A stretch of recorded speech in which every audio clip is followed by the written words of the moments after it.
Buenas, tchê! Sejam bem-vindos ao nosso primeiro episódio piloto do podcast que nós faremos daqui para frente. E esse podcast visa nós fazermos uma integração do conteúdo jurídico com conteúdo empresarial e do agro. E é trazer bastante conteúdo para vocês e unir o campo com a cidade, né? Meu nome é Vinícius Runhoff, eu sou advogado há mais de 20 anos, empresário e também produtor rural. E eu estou aqui, então, hoje, nesse primeiro episódio, com grandes amigos e parceiros de trabalho que se dedicam junto comigo à advocacia, junto com o nosso escritório de advocacia aqui. E quero apresentá-los primeiro para vocês. Primeiro ele, que é o nosso diretor jurídico, especialista em direito tributário, Dr. Gabriel Malta. Se apresente, por favor. Bom dia, Vinícius, Rebeca, Lorena, tudo bem? Bom, meu nome é Gabriel Malta de Oliveira, né? Tenho 30 anos de idade, sou formado desde 2019 pela UNEMAT, né? Universidade Estadual do Estado de Mato Grosso. Tenho pós-graduação em processo civil, processo em direito tributário e direito administrativo, né? Estou na Runhoff há quase 3 anos, agora em abril completo os 3 anos aqui na casa. E atualmente ocupo o cargo de diretor jurídico, né? Assessorando os times, dando toda a ajuda ali que o pessoal precisa para a gente desempenhar o melhor papel possível aqui no escritório. Também ela, que é especialista em direito ambiental e é nossa responsável aqui pelo atendimento ao cliente e que dá normalmente os primeiros atendimentos e o cuidado com as pessoas mais importantes desse escritório, que é a doutora Rebeca Berbert de Jesus. Bom dia, gente. Bom dia, pessoal. Então, meu nome é Rebeca. Eu sou advogada há 8 anos. Neste ano de 2025, completo 8 anos de advocacia. Trabalho aqui na Runhoff Advogados desde 2021, então já vamos fazer 4 anos já de parceria. Sou mãe, sou casada, agora especializando em direito ambiental. Não é talvez o tema que eu mais gosto de trabalhar, mas é um tema fundamental para a nossa área.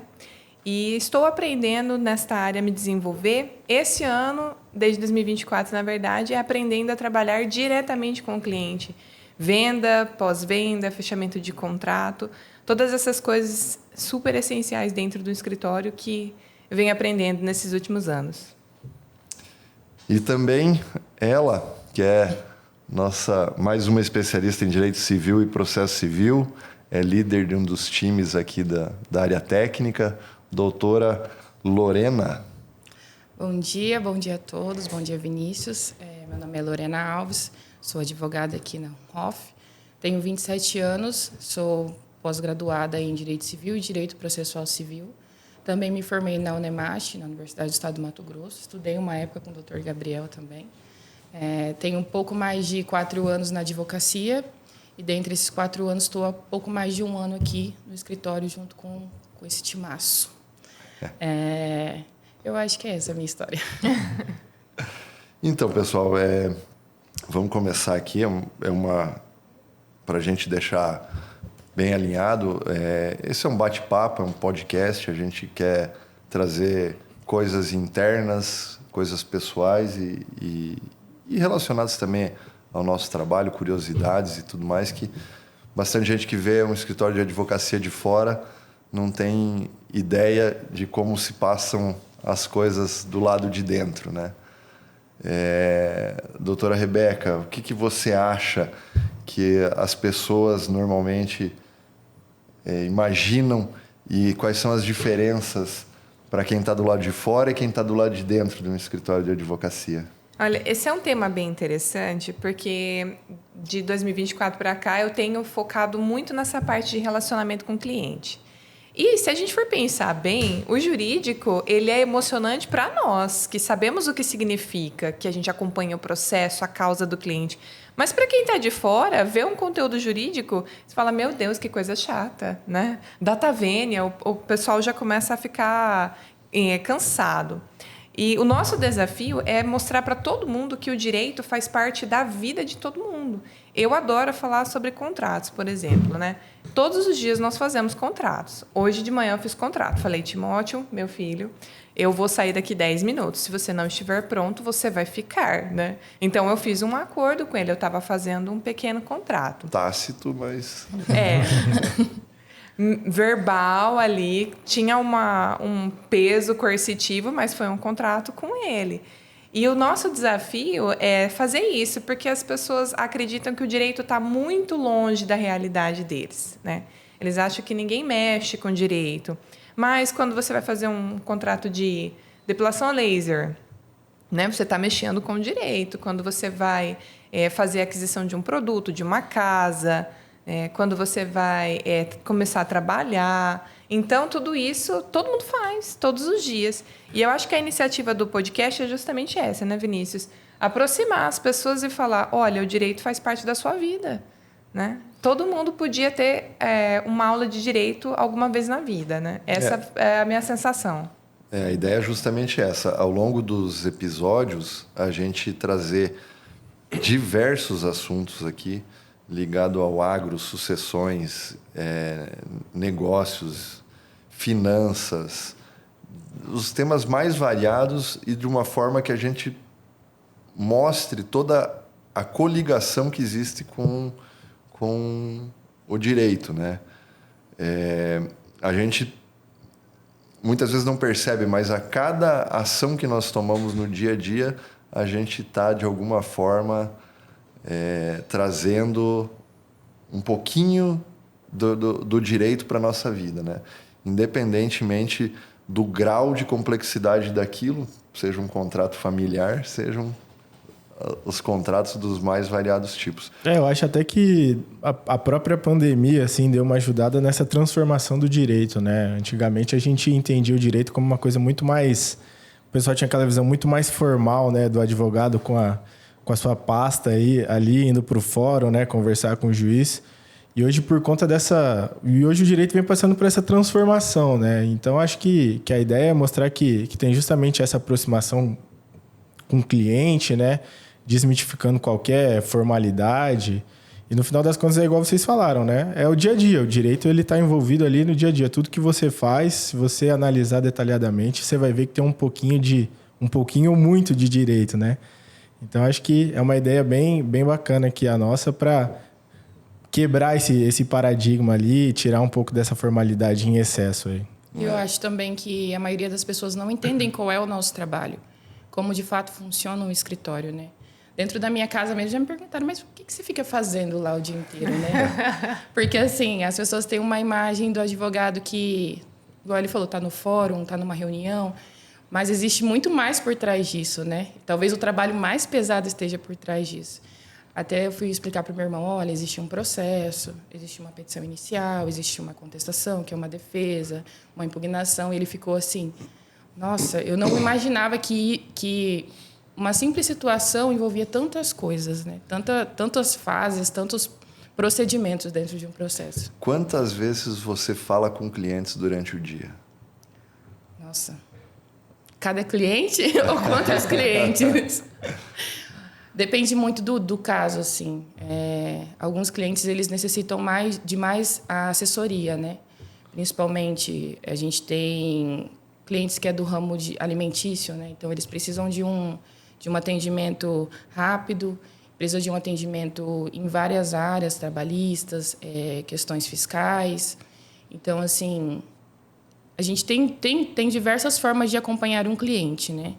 A gente sempre busca atender a todos, a todo momento, porque a gente também sabe como a informação é difícil para eles, né? É difícil eles verem a situação como a gente vê. Às vezes, para a gente é muito simples, é uma situação muito simples. Não, é só você fazer isso, é só você ir lá e fazer isso. Só que para eles não está tão claro assim. Então, existe essa importância também da informação, do contato, do explicar, traduzir, né? Traduzir os nossos procedimentos. Então, são vários atendimentos, às vezes vários atendimentos com o mesmo cliente, vários clientes no mesmo dia, e é assim o nosso dia. E a semana passada a gente vinha comentando justamente a respeito dessa questão de comunicação, né? A gente estava falando porque A gente tem uma comunicação interna que tem que funcionar, mas a gente tem que cada vez mais pensar numa comunicação com o nosso cliente. Isso. Que é justamente uma comunicação que seja inteligível para ele, que ele consiga nos entender, né?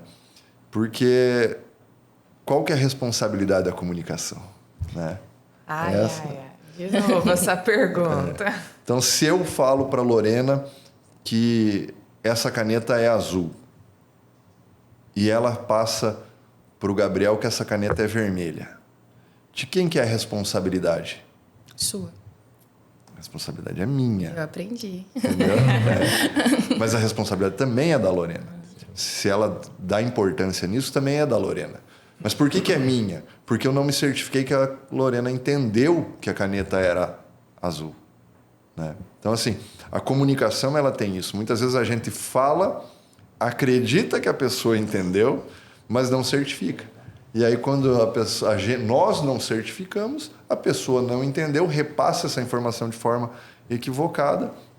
E de quem que é responsável? Depois eu vou ficar bravo com a Lorena e ficar bravo com o Gabriel porque estão falando que a caneta é vermelha, né? Mas eu não certifiquei, eu não tive a certeza de que a informação foi passada de forma clara e foi entendido a informação, né? Então, é uma questão difícil, né? E como, Gabriel, como que a gente comunica com o cliente e traduz o nosso juridiquês? Até ia falar que, diferente que a galera pensa que o trabalho do advogado é só processo, é só ir no fórum, é só falar com o juiz, eu acredito que também seja o nosso dever essa comunicação de passar a informação correta para o cliente, né? Não só correta, mas de uma maneira simplificada, né? Que ele possa entender ali, porque geralmente ele recebe, por exemplo, uma citação ou uma intimação, né?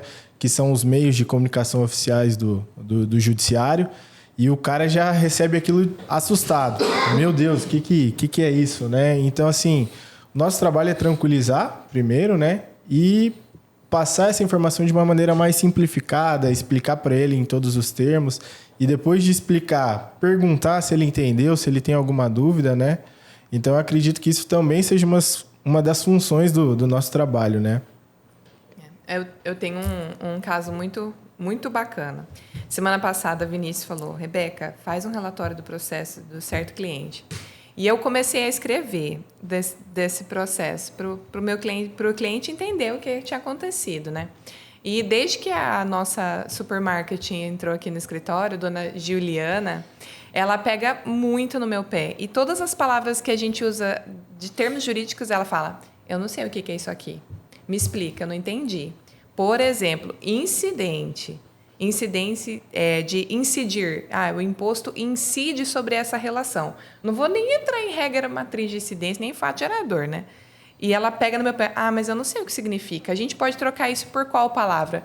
Aí eu falei, Juliana, a gente não pode trocar por nenhuma palavra, porque incidir é um termo que explica muita coisa. Não tem que ter outra palavra para explicar isso aqui. Aí sentei na semana passada, fui escrever o bendito do relatório. A primeira coisa que eu escrevi, o processo foi julgado procedente. Aí eu parei, será que ele sabe o que significa procedente? Porque para nós é uma coisa tão simples. O processo foi julgado procedente. Oba, yes! Foi julgado improcedente. Ai, que pena. Não, e agora? Como vamos recorrer, né? E aí eu comecei a pensar se o cliente entendia o que era procedente ou improcedente. Aí abri uma abinha no Google e comecei a achar sinônimos para procedente e improcedente. Mas o meu lado advogada gritava comigo, falava, não troca essa palavra, por favor. Aí eu coloquei entre parênteses, assim, favorável, desfavorável. E foi a maneira que eu achei de explicar essa situação do procedente e improcedente. Mas existe coisa pior de explicar. Por exemplo, fizemos um recurso extraordinário. Pronto, pelo amor de Deus. Como que a gente explica para o cliente? Foi para o STF. Foi para Brasília. Está em Brasília, né? Explicar, assim, decisão monocrática. Depois a gente fez um agravo interno para ir para o colegiado. Olha o nível de complicação, que para nós é super simples. E para eles a gente tem que explicar de uma forma mais clara, né? Porque eles não sabem. O agravo interno, colegiado, monocrático, não faz diferença. A gente tem muito cliente que ele quer saber o processo todo, mas ele não não vai conseguir entender o processo todo, né? Porque isso mesmo, quando a gente sai do banco da faculdade, para você entender o processo civil completo, agravo interno, agravo regimental, embargos infringentes e por aí vai, né? E o direito é uma constante mudança, né? Até 10 anos atrás nós tínhamos os agravos retidos, hoje não temos mais. Então, assim, você vai com uma constante mudança que, se você quiser passar todas essas informações, não é suficiente. Então, às vezes, é condensar, simplificar, é trazer para o mais objetivo possível, né? Depende muito também do nível de conhecimento do cliente, né? Então, assim, nós temos a gente trabalha muito com agro aqui, a gente tem uma segunda geração que já está aí, terceira geração de produtores rurais, que muitas vezes eles estão altamente tecnificados, né? O pessoal vem de bolsas de estudo no exterior, vem de grandes faculdades e tudo mais, pós-graduação em MBA, que acaba que você consegue levantar esse nível e passar um conhecimento. Agora, se você falar com alguém que vamos dizer assim, chegou aqui quando tudo ainda era mato, né? E desbravou tudo, e o conhecimento dele era o CBT, abrir mato, plantar, calcarear a terra e tudo mais, e você querer trazer uma explicação muito complexa, basicamente ele vai não compreender aquilo. Então você tem que chegar de uma forma mais resumida. Acho que aí vem uma questão importante, que é a gente conseguir entender qual é o nível de conhecimento daquele cliente ou de quem a gente está passando a informação, né? Para a gente saber esse filtro. Se a gente levar uma coisa muito básica para um cliente que ele tem um grau de conhecimento maior, ele também vai falar, pô, mas esses advogados aqui não estão meio... Vai ficar insatisfeito. Vão ficar insatisfeitos da forma contrária, né? Então, isso a gente também muda um pouco a quantidade de vezes que a gente tem o contato com o cliente. Por exemplo, tem cliente que acompanha o processo mais que a gente fica sabendo da intimação pelo cliente, porque ele fica consultando e acompanhando o processo ali. E como a gente tem o nosso diário oficial, né, que é por onde vem as nossas intimações, e é impossível que a gente consulte todos os processos todos os dias, o cliente fala, olha, eu vi lá que teve uma decisão, o que é? Então, assim, esse tipo de cliente é um cliente que a gente consegue conversar um pouquinho mais formal, né, consegue passar uma informação um pouco mais... a gente se preocupa um pouco menos em traduzir, porque ele já acompanha tanto o processo, que é quase um advogado, né? Uhum. E existem os clientes que simplesmente não entendem. A gente passa as informações da melhor forma e, às vezes, ainda fica uma dúvida, né? E a gente tem que retornar o atendimento, o acompanhamento com ele, até que ele consiga, de fato, entender qual a situação que ele está. Um pouco também, acho que é igual o Dr. Vinícius falou, né? O direito, ele vem se moldando, vem transformando, né? O próprio CNJ, né, o Conselho Nacional de Justiça, ele já se preocupou com essas questões dos termos mais rebuscados, né? No início ali até a doutora Rebeca brincou, né, sobre o data venia, né? Então, o próprio órgão que coordena basicamente o judiciário, ele está preocupado em simplificar essa linguagem ali, né? Porque, no final das contas, é a questão da mensagem, né? O importante é ser entendido, né? Independente do termo que você vai usar ou não, o importante é a mensagem ser transmitida e compreendida, principalmente pelo cliente, né? Isso aí a gente vê muito quando oficiais de justiça vão cumprir as decisões, né? Aí a pessoa que está recebendo essa intimação, ela fala, tá, mas o que isso aqui significa?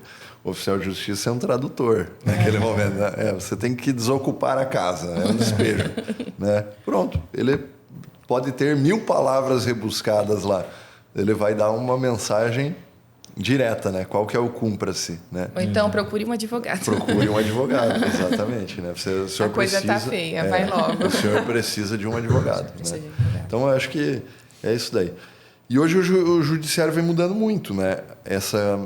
questão tanto de simplificação aí, mas agora a gente está vendo muitos casos aí de notícias, e até mesmo algumas notícias, quase escândalos aí, de inteligência artificial, tanto em decisões quanto em petições de advogados, né?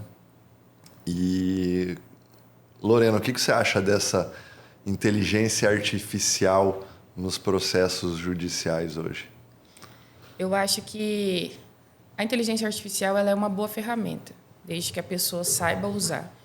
Principalmente, eu vejo que o nosso judiciário hoje está abarrotado de processos. Então, assim, ter um auxílio da inteligência artificial é um caminho bom a se seguir, considerando que talvez se cumpra mais decisões. Mas, a partir do momento em que essa decisão é copiada e colada, eu acho que existe um problema, né?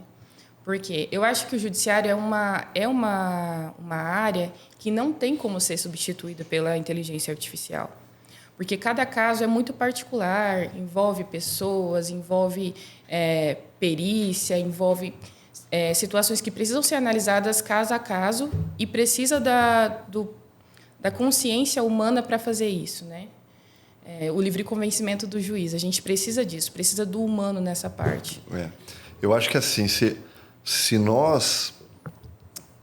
Eu acho que o peticionamento por inteligência artificial e bem monitorado por um advogado, acho que ele é uma tendência, é um caminho. Agora, o julgamento por inteligência artificial, esse me preocupa muito, entendeu? Eu particularmente vejo que o dia que nós permitirmos uma inteligência artificial julgar casos reais na nosso poder judiciário, a gente está passando por um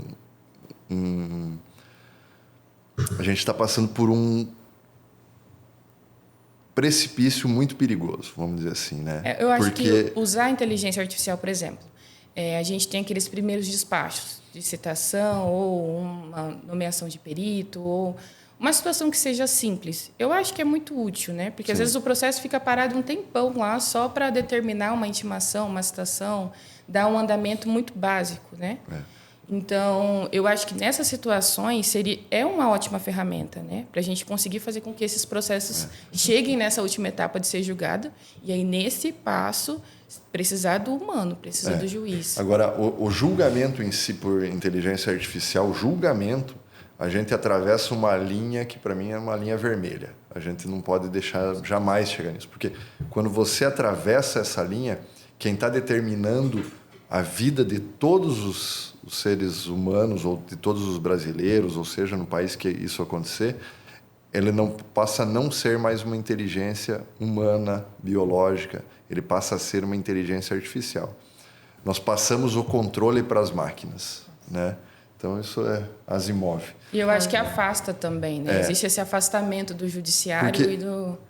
E porque a gente tem que pensar que a legislação, a jurisprudência, elas são institutos mutáveis, né? Eles, ao longo do tempo, uma coisa que era estável, uma jurisprudência estável, ela vai se amoldando, ela vai mudando a realidade e ela vai se transformando, né? Ultimamente, no Brasil, com uma frequência até muito instável, né? Que já não ajuda. Mas, de qualquer forma, ela sempre foi mutável, né? E por que ela é mutável? Porque a sociedade muda, porque o entendimento muda, porque as percepções são distintas, né? Se a gente trouxer um exemplo bem prático aqui nosso regional, é que na década de 60 e 70 até meados de 80, quem vinha para o Mato Grosso era tido como um herói por estar desbravando terras e abrindo mato, né?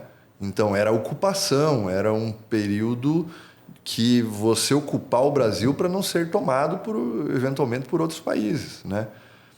Veio a década de 90, anos 2000, 2010, isso, a jurisprudência, a sociedade, tudo se adequou a uma nova realidade, né? De proteção ambiental, preocupação com mudanças climáticas e tudo mais. E isso não adianta você dizer que você é contra ou a favor, né? Isso é uma realidade social, né? Então, é a mudança que existia em toda a legislação, né? Que na época, quando a gente se fala de ITR, grau de utilização da terra, né? Que é proporcional ao tanto que você utiliza, tanto você paga de imposto. Ou seja, você obrigava as pessoas a utilizarem a terra para você reduzir o teu imposto sobre a propriedade rural. A própria função social da propriedade, né? Se Exatamente. encaixa nessa questão. E hoje a função social da propriedade não se adequa com o conceito de proteção do meio ambiente. Exato. Então você tem uma mudança da água para o vinho, em torno de 50 anos, né? Então, assim, a gente tem que pensar que uma inteligência artificial vai entender isso ou ela vai interpretar os códigos com a mesma leitura da década de 70, né?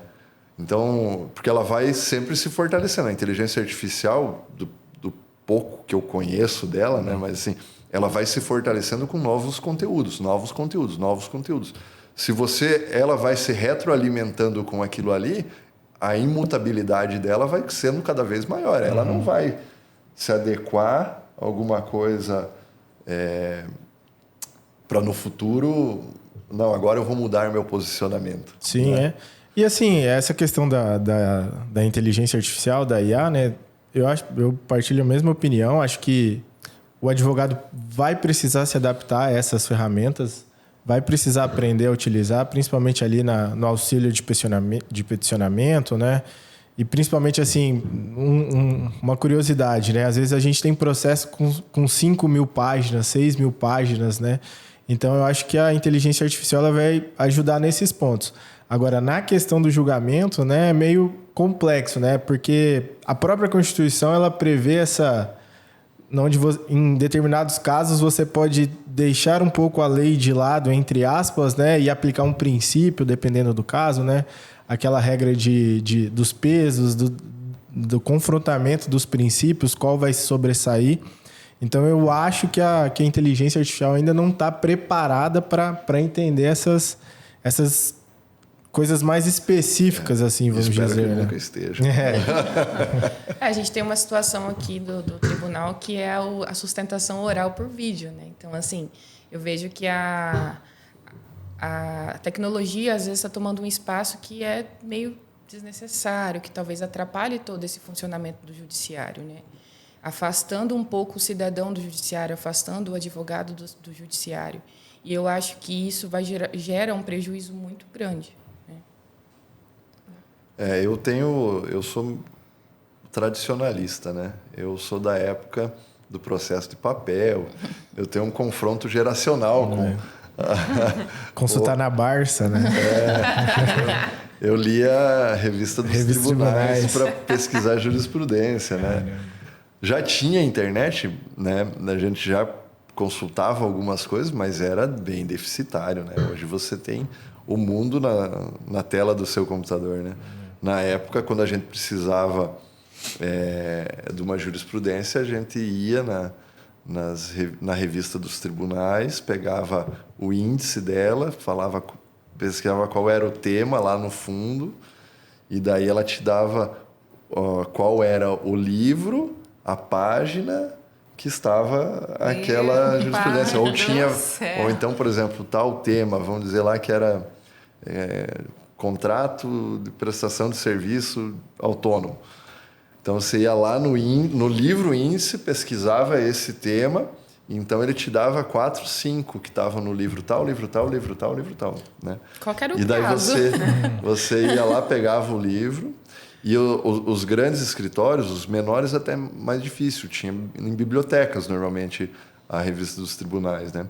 Mas os grandes escritórios tinham uma coleção completa, gigantesco. Aquilo ali era uma parede inteira de livros, no qual você ia, cada 10, 15... um período de tempo, normalmente, isso aí compreendia, mas a cada 10, 15 livros você tinha um índice. Então você pesquisava no índice, se você não achava, você ia para outro. E vocês sabem bem, muitas das jurisprudências são favoráveis, outras são desfavoráveis. Então, às vezes, você tinha que pesquisar 10 livros para você achar uma que fosse favorável sobre aquele tema e que encaixasse naquilo que você quer. E hoje, às vezes, vocês ficam bravos rolando o Jus Brasil e não estão achando, né? Meu Deus. Mas você falou um negócio interessante que eu vou puxar a sardinha para o meu lado um pouco, né? Eu sou paulista e eu vim para o Mato Grosso, né? E a visão do paulista, sem preconceitos, tá, pessoal? A visão do paulista é que o Mato Grosso é terra de ninguém, né? Tanto que quando meus pais falaram que ia vir morar aqui no Mato Grosso, lá em 2016, eu fiquei, meu Deus, não tem outro lugar para vocês morarem. Nossa, mas lá não tem nada. Eu imaginava aquela cidade meio faroeste, assim. Isso que você morava em cidade pequena, né? Isso porque você morava no interior de São Paulo. Eu imaginava aquelas casas, só poeira, o feno rolando, assim. Eu pensava que era para esse lugar que meus pais estavam vindo, né? E quando eu vim para cá a primeira vez, eu desci em Alta Floresta. O aeroporto de Alta Floresta é assim, mato para cá, mato para lá e a pista. Meu Deus do céu, eu já vim no pânico, né? Falei, meu Deus, onde eu tô me enfiando? E é também uma baita cidade. E é uma baita cidade, né? É como se fossem pequenas capitais que tem aqui no Mato Grosso, né? E aí quando você vem para cá, e eu vim para cá e fui andar de carro, fui ver todo o agro, eu fiquei encantada. Aí foi paixão. Aí eu falei, meu Deus, existe tudo isso no Brasil, é um outro Brasil, e a gente vive lá na cidade, lá em São Paulo, pensando em ônibus lotado, trânsito, poluição, e a gente não viu esse lado do Brasil. Por exemplo, ninguém em casa tem problema respiratório mais, porque aqui o ar é outro. E lá em São Paulo, na cidade onde eu morava, era muito poluído, e a gente vivia com criança com tosse, com bronquiolite, né? E aqui não tem. E quando você fala dessa mudança de cenário, também não tem mais essa coisa de o Mato Grosso não é tecnológico. A gente vê a tecnologia infundida em muitos lugares, principalmente no agronegócio, né? O pessoal está lá no meio da fazenda, o trator altamente tecnológico, maquinário tecnológico, tem internet, tem tudo. Então, para mim, foi um descolamento da realidade. Assim, eu falei, meu Deus, onde eu estava, onde eu estou agora, mas eu me apaixonei pelo Mato Grosso. É um estado lindo. Hoje a gente fala que você vai na nossa região aqui perto de Tangará da Serra, aqui, Campo Novo, Desciolândia, Diamantino, ou mesmo em Tangará hoje, mas é uma indústria a céu aberto do lado da outra, né? Você não tem mais, não é mais o papel, o perfil do colono, do produtor rural, assim, raras exceções e normalmente pequenas propriedades que o governo prometeu uma assistência e não entregou, porque mesmo as que tiveram assistência se desenvolveram e são hoje altamente tecnificadas em produção não de larga escala, mas produção de frutas, produção de hortaliças e tudo mais, né? Então, mesmo as pequenas que tiveram a condição de se tecnificar, elas estão anos à frente e mais evoluídas que muitas indústrias da cidade, né? Então, assim, até mesmo questões que daí voltam para nós, questões trabalhistas. Hoje a gente vê pouquíssimos casos aqui, a gente sabe bem, mas são pouquíssimos casos de ações trabalhistas, com casos pontuais e tudo mais. Então, e eu acho que cada vez mais está difícil até do produtor ou da pessoa, não vou nem falar o produtor, mas assim, a pessoa que quer fazer a coisa errada, ou mascarar, ela está cada vez mais difícil de se esconder. É mais difícil se esconder aqui, que é campo aberto, do que se esconder muitas vezes numa grande cidade onde com muita pessoa, com muita gente, e aqueles trabalhos insalubres, análogos à escravidão, é mais fácil esconder num grande centro do que aqui, né? Porque aqui o vizinho está vendo, está todo mundo vendo, é campo aberto, né? Uhum. Você sabe onde a pessoa trabalha, você olha de longe aquilo ali, né? Você não tem como esconder. Então, é uma coisa bem bacana. É até interessante, né? Porque, para destacar um caso positivo aqui do nosso município, né? Aqui de Tangará da Serra, né? A gente falou sobre essa evolução do campo, essa tecnologia, né? Às vezes o pessoal imagina que é só o grande produtor, mas hoje os pequenos produtores também estão muito à frente do tempo, né? E um trabalho interessante aqui do próprio Sindicato Rural de Tangará da Serra, né? Juntamente com o Senar e essas parcerias com a ProSoja, para qualificar o produtor, o menor produtor principalmente, né? Seja na parte de maquinário, mas também do próprio manejo ali da cultura. Então, acho que é um ponto bastante interessante da gente se destacar aqui. Essas parcerias que o Sindicato Rural de Tangará da Serra tem feito para, principalmente, trazer o pequeno produtor também para a disputa, para o jogo, né? Para ajudar. Eu acho que é um ponto bastante interessante sobre essa questão da evolução tecnológica no campo e até para desmistificar alguns pontos, né? Principalmente do que a galera dos grandes centros tem de Mato Grosso, né? E produtor rural, ele não existe pequeno, médio, grande ou gigante ou micro, nada disso, entendeu? Produtor rural é produtor rural, né? Eu acho que o principal ponto é a pessoa ter aptidão a trabalhar com a terra, tá? Porque todo mundo acha que hoje produtores rurais estão ganhando muito dinheiro. E estão pagando muito, né? E já pagaram muito mais. Então, assim, o que acontece? Independente se ele é grande, médio, pequeno, se é um gigante, né? Ele trabalha muito, né? E se não houver aptidão para aquilo ali, ele não vai trabalhar. Ele não vai conseguir, ele vai sair da atividade. Porque o produtor rural, ele começa mais cedo que todo mundo e ele termina mais tarde que todo mundo. Você faz uma jornada, talvez não os funcionários dele, mas ele faz uma jornada de 18, 20 horas em momentos de plantio, de colheita, né? Hoje, muitas vezes, estão colhendo e a plantadeira vem atrás da colheitadeira, né? Então, se você não tiver... E mesmo os pequenos, se o cara que hoje ele quer... Não, vou trabalhar com gado leiteiro. Ele acorda 2, 3 horas da manhã para tirar leite. E ele segue a vida dele até o resto do dia e vai dormir só de noite no outro dia. Então, assim, é exaustivo, né? Com a avicultura, é a mesma coisa. Você está cuidando de seres vivos, né? Então, você tem que manter eles vivos, com toda certeza, né? Vivos, com saúde e tudo mais, entendeu? Bem-estar animal. Então, hoje você tem uma série de regras, inclusive, que você tem que seguir, que você precisa que tudo funcione da melhor forma, e para tudo funcionar, a pessoa que está lá trabalhando, ela tem que ter aptidão, porque ela não tem... eu vou entrar às 8 horas da manhã, bato meu ponto, meio-dia eu saio, volto às 14 horas e saio às 16 e vou para casa descansar, né? Nisso, quem trabalha no campo não tem isso daqui. A pessoa ela começa às 6 da manhã porque amanheceu e termina às 6 da tarde porque anoiteceu, né? Então é bem exaustivo e a pessoa tem que gostar daquilo. E o produtor rural, conversando com alguns clientes, né, ele tem uma questão a mais, né? Além dele ter essa necessidade de como se fosse um empreendedor normal, vamos dizer assim, né?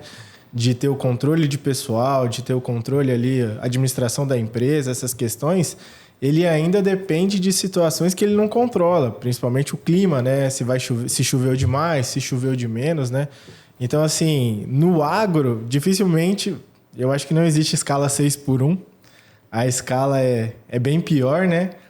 E mais um ponto que a gente tem que tirar o chapéu dos produtores rurais, né? Que além de todas essas questões de administração de uma empresa normal, ele tem que lidar com toda a situação. Custo, dólar, se choveu, se esfriou, se vai quebrar safra. É uma situação complexa. E tem esses inimigos aqui, mas tem outros inimigos que nem são tão ocultos, mas eles tentam boicotar, principalmente o agro brasileiro, né? Então a gente viu agora, até a gente postou essa semana, acho que vamos depois até fazer um Reels maior sobre isso, mas como é hipócrita a União Europeia, né? A hipocrisia da União Europeia, né? Literalmente querendo flexibilizar as regras de ESG lá, né? As regras ambientais, e aqui no Brasil querendo aumentar as regras, né? A gente tem um paralelo bem interessante aqui que a gente acompanhou nos últimos dias, que é o caso do gado, né? Então, eles querem aumentar as regras de rastreio sobre o rastreio. Tem até aquele programa, como que é o nome? O Boi na Linha? Programa Boi na Linha, né? E eles querem aumentar as regras para o produtor brasileiro, né? Eles querem que mantenha-se a moratória da soja aqui, porque produtor que desmatou, mesmo legalmente, que nós não estamos falando de produtor ilegal, nós estamos falando de produtor legal, né? Mas que desmatou legalmente, que ele tinha propriedade dele, que ele pediu autorização, o órgão ambiental deu autorização para ele. E ele abriu áreas após 2008, ele é proibido de vender para a União Europeia, né?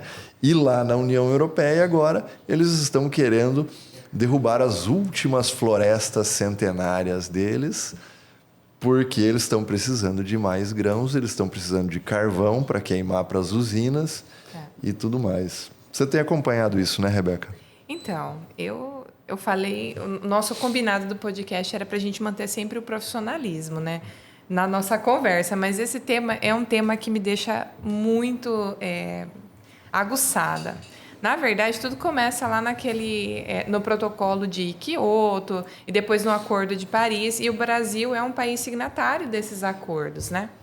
A gente hoje exporta para a União Europeia, mas o Brasil, a maior parte, por exemplo, da carne bovina brasileira vai para a China, entendeu? E a União Europeia representa uma fração do destinatário do nosso produto. Então, quando a gente vai começar a estudar isso, eu fico me perguntando, meu Deus, que audácia, né? Eles nem são donos do nosso mercado. Nós não exportamos tudo que nós temos para eles. E eles querem regular ainda mais rígido que a nossa própria legislação, nosso Código Ambiental. E eles querem regular e colocar regras para os nossos produtores para a gente conseguir exportar carne para eles. Eu fico pensando que audácia. Mas o Brasil, ele se sujeitou a isso. Porque lá no Acordo de Paris, ele tinha regras e ele se torna signatário, ele tem que obedecer. Diminuir a emissão, controlar essa questão do efeito estufa e tudo mais. Então, nós nos sujeitamos a isso. E o nosso governo, atualmente, ele não bate de frente. Houve represálias contra as ações, os embargos que vieram da União Europeia por parte do governo estadual, aqui no Mato Grosso principalmente. Mas no governo federal não houve uma represália de falar assim, olha, os nossos produtores estão seguindo a legislação nacional. Eles estão quites com a legislação nacional. Não venham pôr o bedelho aqui, porque aqui a gente tem soberania. Não houve esse movimento. Eu esperava um movimento desse. Na verdade, eu queria briga mesmo. Briga. Para poder defender o que é nosso. Imagina só se eu começo a colocar a regra lá na casa da Lorena.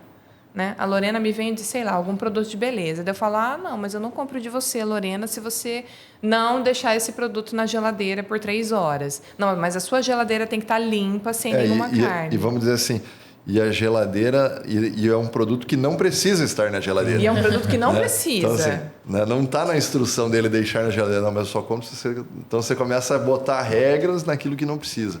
E ela compra e você vende outro 100 para outras pessoas que não exigem, né? E eu acho interessante, nada me tira da cabeça que essa flexibilização, que a União Europeia está... não, gente, vamos pisar no freio, vamos flexibilizar as regras de ESG. Nada me tira da cabeça que isso é por causa do nosso laranjão Donald Trump. Nada me tira da cabeça. Até a Gil perguntou, mas isso tem a ver? Na minha perspectiva, tem, porque os Estados Unidos saíram do Acordo de Paris, né? Ele está dando as costas para esse acordo. E é claro, todo mundo sabe, Estados Unidos se movimentou, todas as outras peças do xadrez são obrigadas a se movimentarem também, né? E só para terminar a minha fala, aqui no Brasil também nós temos uma parceria maravilhosa. Assim, Ministério Público Federal, outras ONGs, grandes frigoríficos, por exemplo, eles corroboram essas ideias. Tudo que vem da União Europeia está sendo introduzido e ele é aplicado como? O frigorífico fala assim, meu querido produtor, tudo bem? Então, mas essa carne aqui, esse gado que você está querendo vender para nós aqui, cadê o rastreio dele? o GTA, cadê a sua propriedade, seu CAR? Como é que está a regularização da sua propriedade? Então, é assim que isso entra no dia a dia do produtor. Isso, vem de cima para baixo. Isso tem muito a ver com... Tem aquele livro da Ayn Rand, A Revolta de Atlas, né? E ele dá alguns exemplos lá do quanto você burocratiza. Não é que você gosta da burocracia, é que quando você burocratiza, você permite que só os grandes cumpram aquela legislação, que só os mais fortes consigam cumprir aquilo. Então você tira do mercado 70% de pequenos produtores, no caso aqui, você vai tirando fora. Quem que vai vender para o frigorífico? O cara que tem confinamento, que tem isso, que tem rastreabilidade, que tem aquilo e tal. Mas e o seu João ali, que tem 50 cabecinhas de gado aqui e tal, e ele cuida faz 50 anos do sítiozinho dele e tal. Ele não se tecnificou, ele não foi tão longe, né, naquilo e tal. Não sabemos qual foi a vida dele. Mas, assim, esse cara está fora. Por quê? Não, ele não tem o rastreio exigido pela União Europeia. Então, ele não pode mais vender. Então, o que ele faz? Ele mata o boi aqui o gado dele para a cidade. Não, ele não pode também não, porque aqui tem mais uma regra de sanitária e tal. Aí você fala, mas ele sempre matou assim, faz 50 anos. Não, mas agora não pode mais. Então, assim, até que ponto isso, né? Qual que é a verdade? Mas a gente tem que proteger realmente por uma questão de sanidade. Tem, mas tem muita coisa que vem culturalmente que a gente não permite mais essa adaptação, né? Quem sabe se as regras ambientais, as regras sanitárias fossem colocadas há 50, 100 anos, não era permitido nem fazer queijo, entendeu? Né? Eu ouvi isso uma vez de um professor, falou assim, se todas as regras ambientais fossem permitidas há 100, 200 anos, nem queijo nós teríamos, porque nós precisamos estragar o leite, em teoria, para fazer o queijo, né? Então, não é fácil você controlar esse tipo de coisa, né? A quem você representa? Eu acho que essa questão dessas discussões de ESG aí, ela tem várias vertentes, né? A primeira é uma proteção para o mercado europeu, né? Porque o Brasil tem uma vantagem gigantesca em relação à capacidade de produção, seja de tecnologia ou mercado europeu. E os próprios produtores da Europa ali estão sofrendo bastante. Então, isso já tem um menos ambiental e mais político, vamos dizer assim, um cunho, né? E no outro ponto também, essa questão de desvirtualizar o instrumento, né? Principalmente isso acontece muito no Brasil, né? E eu vejo uma tendência para dificultar cada vez mais para o pequeno produtor e deixar os monopólios para os grandes, né? Um exemplo recente que aconteceu foi a questão do carimbo do ovo, né? Onde dias depois de um determinado grupo gigantesco aí ter se tornado o maior acionista da Granja Mantiqueira, né? Veio determinações nesse sentido. Então, assim, eu acho que são decisões muito mais políticas, né? Uma decisão muito mais protecionista para tentar travar o mercado, principalmente o agro brasileiro, né? Que é o top 1, top 2 do mundo, né?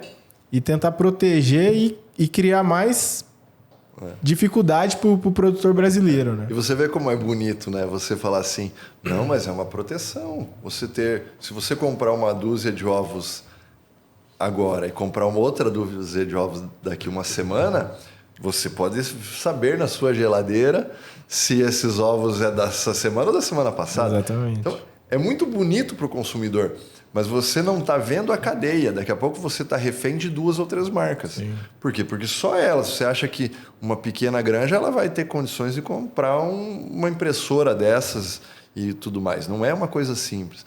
Só que isso é uma ação pequena aqui, mais outra ação pequena do lado, outra ação pequena aqui, outra licença especial lá. Então, uma custa 5 mil, outra 10, outra 15, outra 50, outra 200. Quando você vê, você está tirando gente do mercado. Por quê? Porque ele não tem condições de fazer, né? Então... E além de tudo isso, a COP30 está chegando, né? E nesse evento, novos tratados serão assinados, né? E, assim, uma palestra recente da ProSoja aqui no município de Tangará, a gente viu que o Brasil tem expectativas muito altas para os tratados que serão assinados, né? O Brasil pensa em zerar a emissão de carbono, se eu não me engano, até 2030... 2035 e como que isso vai acontecer, né? A que custo, né? Uma coisa que vem agora numa vertente diferente é como está sendo entendido e como bons estudos ainda surgem dessa... Nem tudo é ruim, né? Mas, assim, a gente tem visto que existem não só estudos, mas hoje já comprovadamente... As culturas de soja, milho, algodão, elas captam carbono e geram créditos, né? Então, assim, além das florestas, obviamente, mas, assim, você começa a ver, e isso pode ser bom para o Brasil, que a gente vai zerar as nossas emissões, não porque a gente vai fechar nossas indústrias, mas porque o agro brasileiro vai compensar as emissões das nossas indústrias, né? E também nada contra as indústrias. As indústrias são absolutamente necessárias e devem existir e existir mais. Eu acho que o Brasil é um país muito pouco industrializado, perto do tamanho potencial. Mas aí nós vemos a quem interessa isso, né? A gente volta nas regrinhas básicas. É melhor você ser um industrial no Brasil ou no Paraguai? É melhor você ser um industrial. Então você reserva o mercado a poucos industriais, né? Muitas vezes a gente diz que o Brasil tem todas essas dificuldades, mas é bom para nós, né? Porque daí os estrangeiros não vêm, ou vêm menos, né? Para concorrer com a gente. E se você for pensar, no que nós somos ruins ou nós não temos muito potencial? Olha, mineração no Brasil. Nós somos absurdamente abundantes de minérios. Ouro, minério de ferro, tudo que você imaginar tem nesse país. Agro. Tudo que a gente planta nesse país a gente consegue colher. Tá, raras exceções, mas a maior parte das coisas que a gente planta a gente consegue colher. E não é colher pouco, colher muito, né? A parte de pecuária. Nós somos os maiores exportadores de carne bovina do mundo. Suco de laranja, maior exportador de suco de laranja do mundo. O mundo inteiro bebe suco de laranja do Brasil. Indústria. A indústria brasileira é uma indústria de alto volume. Nós conseguimos produzir pra caramba. Nós pecamos, ao meu ver, na parte burocrática e procedimental, né? Ali que está o nosso problema. A parte burocrática e os processos dentro dessas atividades. Mas o nosso país, meu Deus do céu, o nosso país é um país assim, de potência absurda. Fora isso, a gente tem uma extensão territorial enorme, né? Nós temos a maior floresta do mundo, nós temos recursos hídricos, então não falta nada para o nosso país bombar. E aí vem a pergunta, a quem interessa boicotar as atividades brasileiras? A quem interessa, literalmente, impedir o avanço da nossa produtividade. Eu fico doida com esse assunto, porque tem o Alexandre Garcia, que a gente escuta muito em casa, ele fala assim, o brasileiro é masoquista.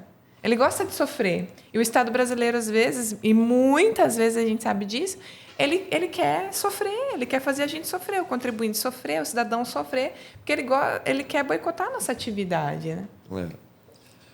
Mas é isso mesmo. Mas agora voltando um pouquinho aqui para a nossa realidade e tal, e não saindo tanto dessa questão do agro aí, nos últimos tempos a gente tem feito várias visitas às propriedades rurais aí, acompanhando clientes e casos e perícias e tudo mais. E... Gabriel, você já foi em algumas aí, o que você colhe dessas experiências?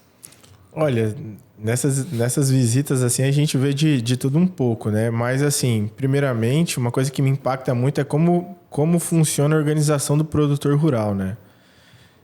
Você chega numa fazenda, ela está totalmente estruturada hoje, né? Ela tem diferentemente daquele estigma que a gente tinha do cara que foi, desbravou, construiu uma casinha ali, a gente vê escritório altamente tecnológico, com internet, ar-condicionado, você vê refeitório, assim, de uma qualidade impecável, né?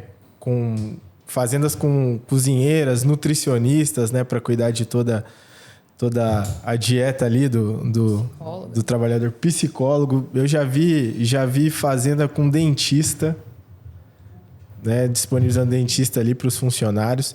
Então, assim, a gente vê de tudo um pouco, né? Obviamente ali que a gente vê ainda um pouco de alguns clientes que têm uma atividade mais familiar, né?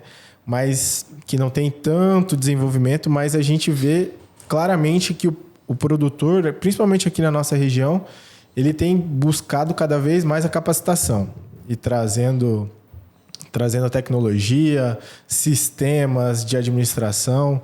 Então a gente vê é até interessante assim, né? Principalmente trazendo o que a doutora Rebeca falou no começo. Depois que você vivencia a realidade, você toma um choque, né? Porque é completamente diferente daquilo que a grande maioria imagina, né? E nesse ponto aí que você comentou ali, muita questão familiar. Eu acho que, vamos dizer assim, que 95% é uma questão familiar. E como que hoje eles tratam, eles conseguiram... Existe uma profissionalização nessa questão familiar, vamos dizer assim? Hoje a gente vê, principalmente por conta das novas gerações, né? Que o senhor já comentou no início do podcast. Vamos dizer que a molecada vem com tudo, né? Hoje a gente vê cliente aqui que o pai, que o avô é produtor, mas a gente já vê um neto ali de 20, 22 anos plantando 2.000, 3.000 hectares, né? E você para conversar com... Eu não sou tão velho, né? Eu tenho 30 anos apenas, né? Mas eu fico impressionado com um cara de 23 anos plantando 3, 4 mil hectares, né? E quando você senta para conversar, esse cara ele tá totalmente inteirado, né? Na realidade do mundo. Ele tá falando ali sobre Bolsa de Chicago, ele tá falando sobre opções, mercado de opções, né? Como é que vai ser a negociação em dólar. Então a gente vê que a molecada tá pedindo passagem, né? Trazendo cada vez mais tecnologia, profissionalizando, né, essa questão mais familiar, que às vezes o produtor tinha aquela questão que o produtor era ele que resolvia todas as questões, né? Ele comprava adubo, ele escolhia a soja, ele fazia entrevista com o funcionário, às vezes ele mesmo dirigia o trator ali, né? E hoje em dia você vê que essa nova geração, né, tá tomando frente e profissionalizando o negócio, né? Então acho que isso vai impactar positivamente, né? Cada vez que você traz mais tecnologia, você vai dando mais sofisticação para os sistemas, isso aí vai impactar na produção, né? E como que é o conflito geracional aí? Olha, o conflito geracional ele acontece muito, né? Tem o produtor ali, o pessoal usa até o termo os colonos, né? Que é esse produtor mais antigo, eles têm uma mente mais... Vamos dizer que eles são um pouco mais centralizadores, né? Eles querem participar das decisões, mas a gente vê que o pessoal está dando conta, né? Eu acho que até um pouco trazendo o gancho do que a gente falou sobre simplificar a comunicação, né? A própria molecada e essa nova geração, eles estão conseguindo convencer o pessoal e mostrar que isso é importante, né? De trazer uma contabilidade financeira mais sofisticada, com sistemas, né? Parte administrativa, toda a parte... Acho que a gente vai falar mais para frente hoje de planejamento sucessório.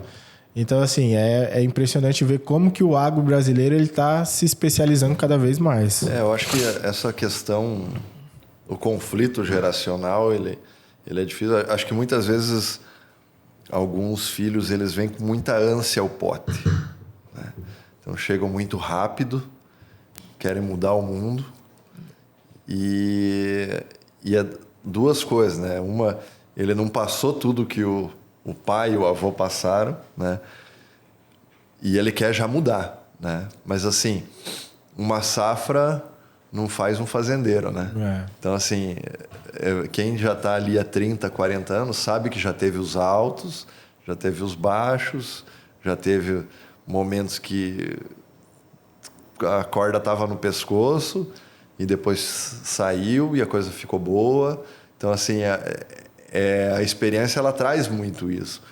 E muitas vezes ele vem com dados, com números e tal. Não, é só a gente fazer isso. Falou, não, calma, que não é tão simples assim, né? Porque o básico já deu certo até aqui. Né? Então, se o básico deu certo aqui, por que eu tenho que mudar tudo? Então, assim, eu sempre falo e até sugiro quando a gente tem essas questões sucessórias e tudo mais, só assim, não tenta mudar tudo. Muda só uma coisa, né? Falo para os mais novos, muda só uma. Tá? Se você mudar uma, depois que deu certo, você muda a segunda. Agora, se você pegar... Eu cheguei com 50 mudanças aqui, porque meu pai faz tudo errado. Falou, não, teu pai não faz nada de errado. Ele só não faz, talvez, do melhor jeito, mas ele não faz nada de errado. Se ele fizesse errado, você não estava aqui, você não estudou onde você estudou, você não fez isso, as coisas não estariam funcionando. Então, assim, muda uma. Qual que é a primeira coisa que você vai mudar? Não, mas não dá para mudar só uma. Eu falo, calma, desacelera, que você muda só uma. Né?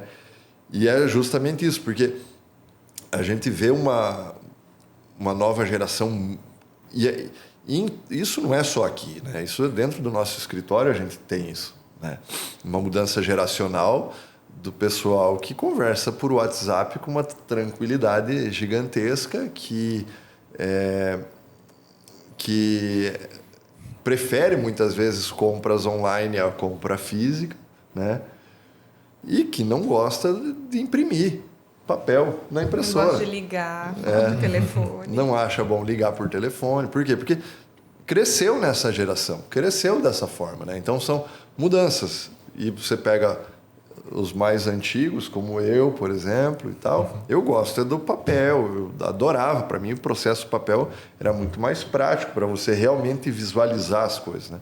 Agora, realmente, num processo de 9.000 páginas, você só dá aqui, anota a página que você quer, aí você pula lá, e você não tem que ficar procurando nos volumes. Nos volumes e desamarrando e amarrando o volume de processo, né? É muito mais fácil, né? Tem coisas que facilitam, coisas que não facilitam. Mas, assim, é uma mudança geracional que aconteceu e que as duas partes elas têm que se encaixar, né? E acho que o grande problema é quando dá o racha, né? O conflito. Dá o conflito, né? Não dá para desprezar, né? Nem o mais velho desprezar aquilo que o mais novo está trazendo, nem o mais novo desprezar tudo que o mais velho já fez. Tem que ter uma compreensão, um reconhecimento de que o que o meu pai fez até aqui, o que a minha família fez até aqui foi foi sensacional. Olha onde eles chegaram.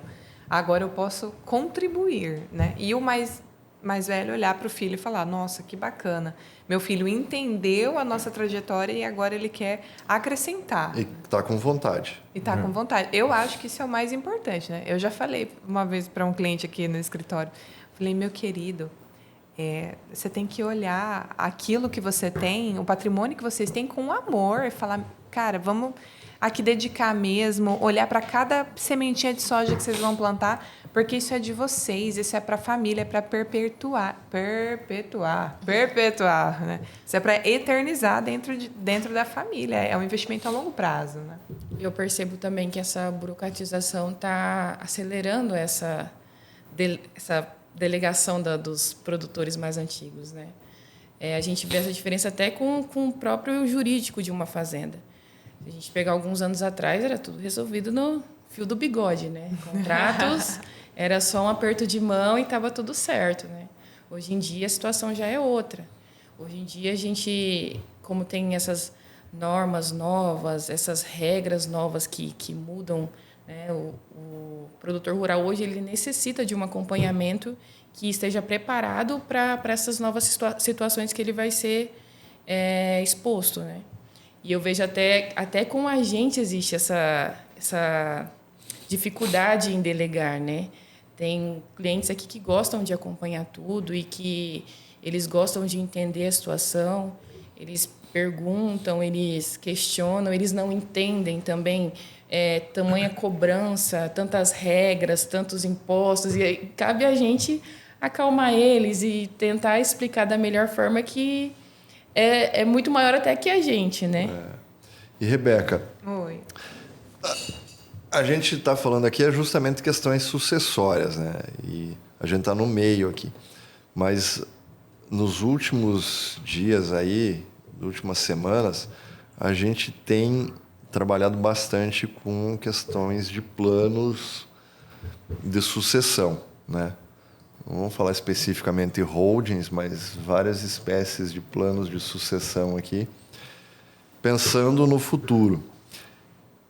O que você imagina, assim, de, por exemplo, esse conflito, que muitas vezes existe um conflito geracional ali, com a mesma forma a pessoa pensando num planejamento sucessório. Tem alguma incoerência nisso?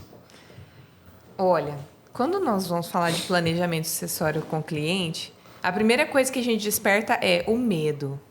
O medo de não ter alguém para dar seguimento à atividade, dos filhos não quererem continuar, né, a produção, a atividade deles. Depois vem o medo de dar a responsabilidade para o seguinte, né? E não tem nenhum deles que fique calmo, absolutamente calmo com isso. É um tema super conflituoso dentro do coração deles. Mas se a gente for pensar bem, toda vez que a gente trata de família, a gente tem conflito, não é verdade? O que a gente consegue fazer para ajudar o cliente nessa situação? Primeiro, como disse a Lorena, é calma, vamos por parte, né? A gente acalma o cliente. E depois nós começamos a mostrar para o cliente que ele pode usar das ferramentas jurídicas para ele poder delegar poderes, e com grandes poderes vem grandes responsabilidades. Então, por meio de um acordo, contrato, a holding, ele vai desenhando como é que vai ser essa sucessão, quando que a pessoa vai assumir, quanta responsabilidade ela vai ter, qual vai ser o compromisso dela com o negócio. Então, o jurídico, nesse sentido, que nem é um jurídico dentro de processo, a gente está falando de questões administrativas, de assessoria, ele vem para acalmar o nosso cliente e falar assim, ó, o combinado não sai caro, vamos fazer um acordo, vamos colocar tudo dentro da empresa, vamos estabelecer regras, cotas, né? Quem vai tomar decisão, quem precisa assinar o contrato, quem vai responder judicialmente, e a gente deixa isso tudo delimitado com o cliente para que essa sucessão, essa passagem do bastão seja feita com calma e com previsão. Porque os mais maduros, eles gostam do quê? Previsão, eles querem ter controle, saber o que vai acontecer lá na frente, né? Então, quando vou conversar com algum cliente, né, quando nós vamos conversar com o cliente, a gente sempre fala, vamos colocar tudo no papel? Vamos fazer acordo? Vamos fazer um contratinho? Vamos deixar tudo bem delimitado para trazer essa calmaria para o coração do nosso cliente. Então, e não é só... A gente teve alguns casos aqui também, questões de divórcios, né? O pessoal casando de novo e tudo mais. E aí, tá, mas como é que fica meus filhos, né? Às vezes já com uma certa idade e tudo mais. Então, aquela questão assim, você começa a ver que a sucessão ela vai muito além ali, né? Então, você deixar definidas as regras com a holding, não vou nem dizer só especificamente a holding, mas a holding é um dos instrumentos, né? Mas é a questão de você dar uma previsibilidade, né? Então, assim, minha atual esposa agora não foi com ela que eu construí todo o patrimônio, mas é com ela que eu estou hoje. Ela que preciso de uma segurança para ela também. Eles se preocupam muito, né? Então, assim, segurança para ela, segurança para os filhos, quem vai ser os herdeiros, quem vai assumir, como que eu vou deixar isso, de que forma, quem trabalha, quem é que vai ficar colhendo os louros, mas sem estar ativamente na atividade, né? Então, assim, acho que são preocupações muito bacanas, muito válidas e que é o dia a dia, né? É o dia a dia de quem pensa nisso. E a gente volta lá para aquela primeira questão. O direito está em todas as camadas de relação de cada pessoa, né? Todos nós tratamos com direito, ele está envolvido em toda a nossa vida. Até nessa parte de debate familiar, o direito também está envolvido. Eu acho que esse planejamento também, ele acaba diminuindo, né? Acho que quando se trata de família é pouco difícil você acabar com os conflitos, mas você diminui significativamente esses conflitos, né? Porque se cada qual tem o seu papel dentro de uma empresa ou dentro de uma holding que seja, fica tudo muito mais simples para ser resolvido, né? A gente tem clientes aqui que são grupos de empresas e que toda a família está dentro dessa empresa. Então, assim, é muito complicado você trabalhar dessa forma sem que esteja tudo muito bem esclarecido, tudo muito bem pontuado, né? A gente teve um caso que a gente participou aqui, no qual havia uma holding, formalmente estava tudo correto, mas ela foi criada com, vamos dizer assim, com artifícios que ocultaram patrimônio e coisa e tal, e não sei o que. O Gabriel até atuou nesse caso, não sei se está recordando. Mas o que aconteceu? Uma briga familiar pós o falecimento, entendeu? Quando já feita a sucessão e tudo mais, e envolvia fazenda, envolvia empresa, envolvia loteamento, envolvia tudo quanto é tipo de coisa. Então, assim, qual que é o problema? É a transparência, exatamente o que você está falando. Se você faz, agora está feito, mas você fez com uma intenção não tão republicana, né? Acaba que acontece bem esse tipo de situação, que você, no lugar, ao invés de você resolver um problema, você turbina ele. Né? E ainda tem que considerar que quando você coloca uma situação de uma família com muito patrimônio, sem nenhum tipo de planejamento, de organização, a chance dessa bomba estourar a qualquer hora é 99,9%. Assim. E justamente assim, se as partes não entram em acordo, quem vai fazer o acordo pelas partes é um juiz. Entendeu? Ela vai resolver, de algum jeito ou de outro. E ele vai resolver com o que ele tem acesso. E com o que ele pensa. Né? E mais do que isso, o custo disso também se torna alto. Muito alto. O planejamento sucessório, às vezes o pessoal entende que o principal benefício dele é pagar menos imposto, né? Obviamente que você tem as ferramentas ali, tanto a holding, as questões de inventário, para você fugir um pouco ali do leão, né? Mas eu acredito que o benefício maior é essa questão do planejamento e da previsibilidade, né? Porque segurança jurídica. Exatamente. Porque existem casos de que onde a pessoa ali, o possuidor dos bens, ele acabou falecendo, né? E virou uma guerra entre a família, né? Então, a família acabou dilapidando grande parte do patrimônio para poder resolver a situação, né? E daí foi o irmão que não conversou mais com o irmão, e daí foi parar na justiça, e é custo, né? E demora muito tempo. Então, eu acho que o benefício maior do planejamento sucessório é justamente o planejamento, né? Você definir as regras e ver como isso vai ficar daqui para frente. E assim, no Brasil, a gente tem alguns exemplos, mas são um pouco mais raros, mas assim, a gente tem aí de grandes famílias de banqueiros e tudo mais. Mas assim, trazendo para o agro, a gente tem casos aqui emblemáticos, né? A John Deere foi uma empresa familiar até, salvo engano, meados de 2010, 2014, por ali. Que ele não era em ascendência direta, acho que ele era cunhado da turma lá, né? Que ele foi, mas é uma empresa de 1800, ela foi controlada por familiares até ali, tá? Mais de 100 anos, né? E é uma empresa uma gigante do agro, né? Faz tratores, implementos e tudo mais. Mas até ali ela foi criada, foi tocada por familiares, profissionalmente.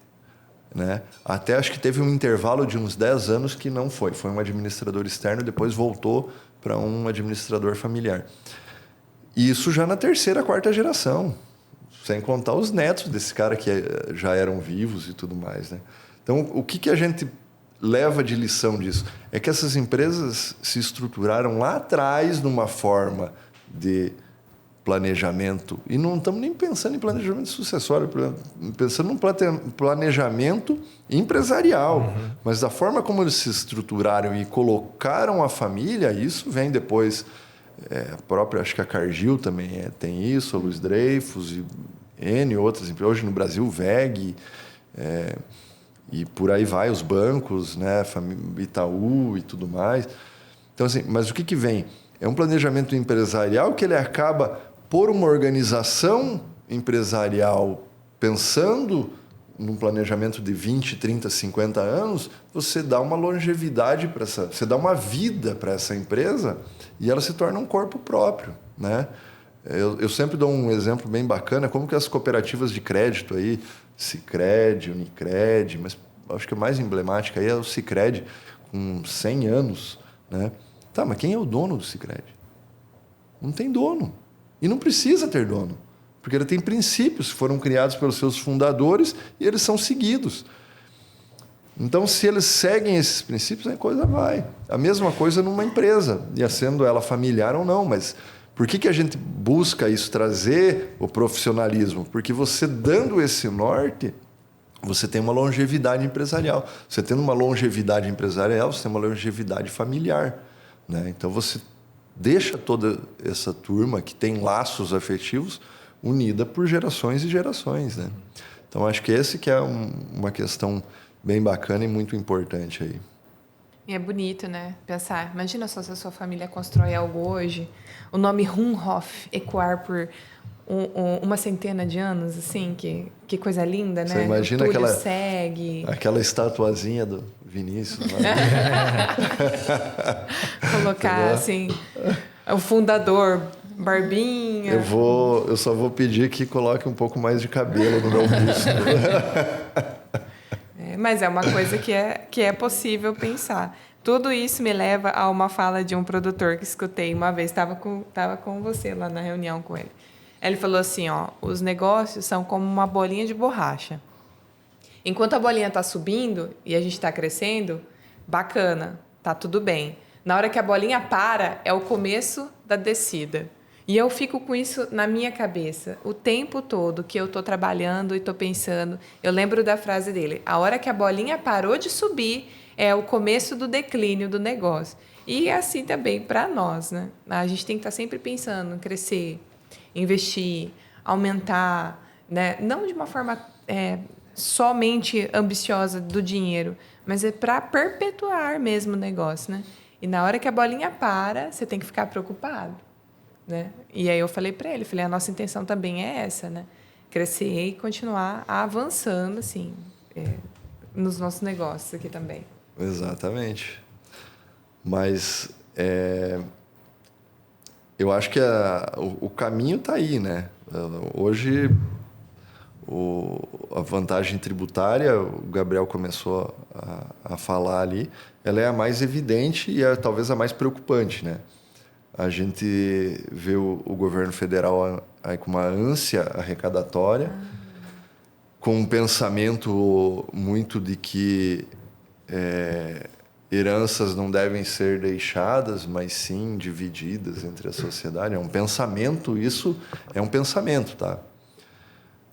E não é um costume da nossa sociedade ou não é da nossa cultura, das nossas tradições esse pensamento, né? Esse é um pensamento alheio, muito de um vitimismo de quem não conseguiu construir, na minha opinião, é isso mesmo, né? Mas eu, para o meu filho, para os meus filhos, eu penso em deixar eles de uma forma confortável. Acomodados, não. Mas, da mesma forma que meus pais me deixaram melhores do que os meus avós os deixaram, eu penso em meus filhos estarem um pouquinho melhor. Isso não quer dizer só questão financeira, mas é uma questão cultural, de mundo, de melhores condições, de saúde e tudo mais, né? Mas, hoje em dia, no mundo em que vivemos, muito dessas coisas é o dinheiro que proporciona, né? Então, a gente sabe que não vai ter uma saúde de qualidade nos próximos... Quantos anos vocês chutam? Não sei. Ultimamente a gente não pode chutar nenhum ano, né? Mas assim, saúde pública de qualidade, quantos anos a gente pode acreditar que vai ser realmente uma saúde pública de qualidade?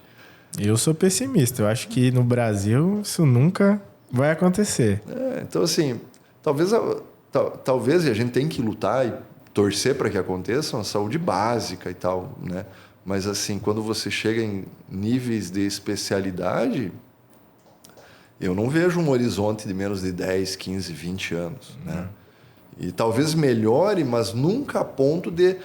Talvez ela vá melhorando gradativamente, né? Vamos dizer assim, ela vai subindo e vai melhorando, enquanto a privada vai subindo exponencialmente. Então, assim, é possível que sempre haja um descasamento, né? Talvez, não sei se ou quando, né? Mas, assim, é muito difícil, é oneroso. A gente tem as falhas estruturais do Brasil e o custo do Brasil muito alto. Então, assim, para você implementar isso de forma que seja efetiva é muito difícil. Então, assim, acho que é uma coisa que todo mundo busca, pensando na longevidade familiar, e a gente faz parte da nossa biologia, né? Quem tem filhos pensa em que eles cresçam, você coloca eles à sua frente, né? Você pensa muito mais neles do que em você mesmo, né? Então, partindo dessa premissa, você pensa em melhorar para ele, né? E melhorar para ele importa numa questão patrimonial, importa numa estabilidade financeira e também social, psicológica e tudo mais, né? Ô, Vinícius, mas esse assunto todo, né? Vou trazer um debate aqui para você me ajudar. Quando vim para o Mato Grosso, eu vi mais uma coisa aqui no Mato Grosso que me despertou demais. Como as pessoas aqui arriscam. E, assim, os caras que hoje estão pensando na família lá na frente, eles começaram do nada. E aí a gente vai conversar com eles e falar, não, a gente tinha uma gleba aqui, uma terra, a gente plantou. E aí a gente fez assim, ó, se a gente colhesse, a gente pagava, se a gente não colhia, a gente não pagava. E eu já fiquei, meu Deus do céu. Não, e aí a gente trabalhou, conseguiu, comprou mais um e colocou a terra no meio, a safra, e foi crescendo. E eu, na conversa com ele, eu saí de lá, depois de conversar com esse produtor próximo, a cliente nosso, eu fiquei pensando, o cara veio para o Mato Grosso e ele só arriscou no sentido assim, pôs a cara para bater mesmo. Ele foi empreendedor do fio de cabelo até o dedão do pé. E eu vejo que eu vim de uma criação que eu não sou arriscada desse jeito. Estou melhorando, né? Eu estou melhorando.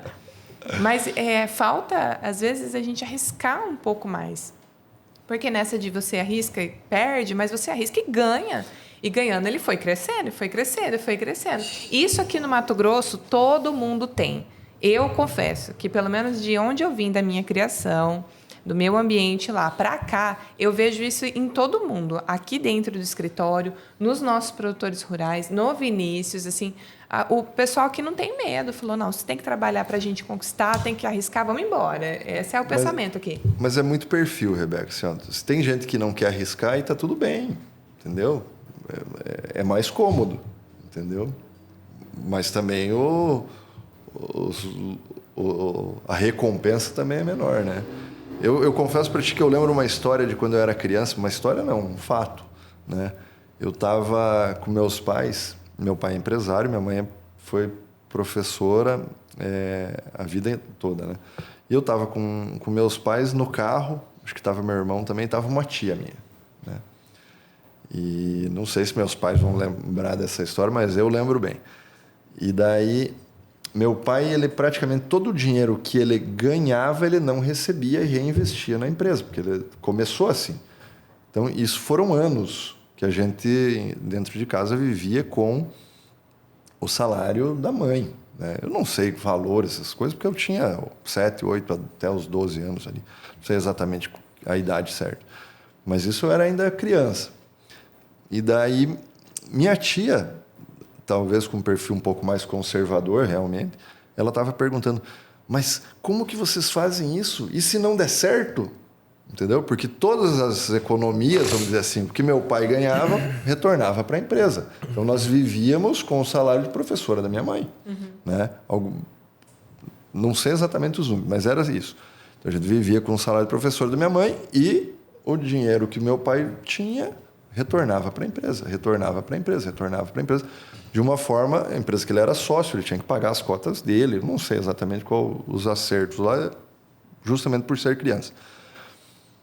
Mas o pensamento da minha tia era, mas você não pode fazer isso, você tem que fazer outros investimentos, você não pode botar tudo, mas e se não der certo? E se isso, e se aquilo, e se tal coisa, tal coisa? Então assim, mas vem exatamente no pensamento que você disse. Não existe essa de se não dá certo. Se você está fazendo, vai dar certo. Trilha o caminho e vai. E esse é o pensamento que muito produtor rural aqui tem aqui. É o pensamento que meu pai teve lá atrás e construiu o caminho dele, o patrimônio dele, né? Então, mas é uma questão que está no perfil das pessoas, está no perfil do empreendedor, está no perfil do produtor rural, né? E quem não tem, quem não aguenta, tem gente que não tem estômago para isso e não vai ter, entendeu? Que quando dá o problema, o cara, pelo amor de Deus, trava, né? Então, vai muito nesse perfil de você conseguir entender. Eu consigo fazer isso ou eu não consigo? Eu assumo esse risco para mim ou eu não assumo, né? Então, é justamente esse tipo de ideia. Você sair da zona de conforto, né? É gravar um podcast, né, Gabriel? Deus me livre. Né? Mas eu acho que estamos caminhando já para o final, né? A Gil já está dando uma bronca na gente ali, que a gente está falando demais. Mas quero agradecer vocês, né? Podem, se quiserem, dar uma mensagem aí, que daí eu já vou fazer os agradecimentos finais. Começando pela Rebeca. Nossa, tinha que começar por mim. Eu não tinha pensado nada para isso. Bem, quero falar aqui para nossa equipe, para quem estiver ouvindo, que eu acredito muito que o Brasil é um país de grande potencial. Eu não sou pessimista, eu sou daquele pensamento positivo de que muito trabalho, dedicação, fé em Deus e apoio jurídico de qualidade, bons professores, educação e cultura, a gente consegue construir um caminho melhor aqui para o Brasil. Eu não desisto. Eu ainda não tenho essa vontade de ir embora do país, não. Eu quero realmente ver esse lugar que eu habito aqui melhor. E agradecer também a esse estado maravilhoso. Gente, venham para o Mato Grosso. Eu não crio onças no meu quintal, mas eu vejo araras quase todos os dias aqui voando no céu de Mato Grosso. Então, aqui é um estado muito acolhedor. Eu fui muito acolhida aqui. É um estado muito bom para recomeçar, investir e não ter medo de empreender. Aqui é um bom lugar para isso. Gabriel? Bom, só acho que agradecer mesmo aí, né, a oportunidade. Para mim é muito difícil, né, estar participando disso. Eu não sou o cara das câmeras, eu gosto mais de ficar nos bastidores, né, mas é interessante a gente ter novas experiências, né, acho importante. Parabéns aí pelo Vinícius, pela equipe aí, pela Gil, pela iniciativa do podcast. Acho que vai ser um sucesso. Acho que a gente tem muito conteúdo para produzir, a gente tem muita história legal para contar, muito cliente amigo assim que pode contribuir com a gente aqui. E acho que é isso. Só agradecer mesmo e espero que vocês tenham gostado aí desse primeiro episódio. Lorena? Também quero agradecer a oportunidade de participar desse novo projeto. Tenho certeza que essa foi uma ideia muito interessante, que vai correr tudo muito bem. Como o Gabriel disse, a gente tem muitos clientes, amigos, parceiros que têm muito a contribuir, tanto em diversas áreas. Então, eu acho que esse foi um passo muito interessante dentro do nosso ambiente de trabalho aqui. Vinícius está se reinventando agora. Espero que tenha muito sucesso, espero que dê tudo certo. E muito obrigada pela oportunidade de participar junto com essa equipe. Eu que agradeço vocês, Lorena, Gabriel, Rebeca. Acho que encarar esse desafio, porque sai da zona de conforto de todo mundo, né? E normalmente eu vou sozinho para sair dessa zona de conforto. Dessa vez eu levei vocês três comigo, né? Mas a ideia... E era rumo ao desconhecido, né? Vocês viram que foi bem mais fácil do que parecia, né? Acredito que fluiu bastante. Espero que vocês que estão nos assistindo aí tenham gostado. Esse é o primeiro, é o nosso episódio piloto, mas com certeza aí nós vamos lembrar com muito carinho dele quando a gente chegar no 100, no 200 e no 1000. Tá joia? Forte abraço aí para todo mundo.